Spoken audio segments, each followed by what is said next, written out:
Casey Gray here from the Conscious Builder Show, and today I'm answering a question posed to us by Greg Shaw, and he was wondering what kind of products we can put for insulation underneath a basement slab. What we've done on our projects, or what we've explored for some of our projects, is really one of three products. It's Roxol product, or rock wool, so it's like a dense rock wool product. So Roxol, which I believe they changed their name recently, has like their sound insulation, their regular bat insulation, and then they have denser sheets as well. Those sheets can actually be put underneath a basement slab, believe it or not, because mold can't grow on them, they don't hold moisture, and so forth. Roxol has all sorts of stuff because ultimately they're made from rock. I'll explain pros and cons once I go through them all. Another one would be EPS, so expanded polystyrene. That would be like the coffee cup looking foam, you can see the little beads in it. That would come in various densities depending on how much weight you're holding. If it's just a typical basement slab with no load-bearing elements, you usually don't need a high PSI, whatever the low PSI is. There's all sorts of different companies that provide this. You can get companies that will provide some that are a little bit denser, that have like little bumps in them, and you can do radiant floor through them. There's all sorts of options.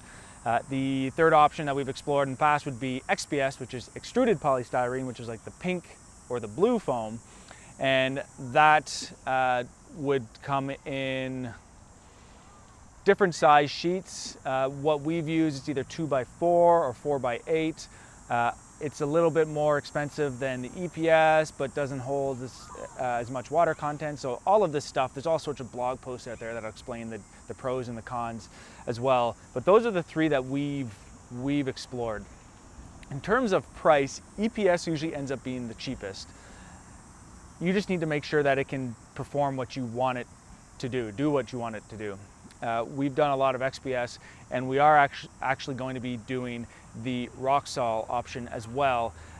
The downside to that is that it's not an air or vapor barrier. So you do have to put some sort of poly over top of that, which really isn't a bad idea anyway, so you don't have to use as much tape or rely on tape in between foam joints. So that might be a good option. Price-wise, seems to be about the same from what the projects we priced out for the Roxol versus the XPS. EPS ends up being cheaper depending on, if you're going with the product that has the bumps in them that hold the radiant tubes. Those are going to pay a little bit more, but you'll save time and other things. So once again, you're playing the balancing game and figuring out what works best for you. On the poly side, in terms of the plastic going over top of the Roxol, or even if you put this over XPS or EPS, we recommend doing a 10 mil poly, not a 6 mil, more durable.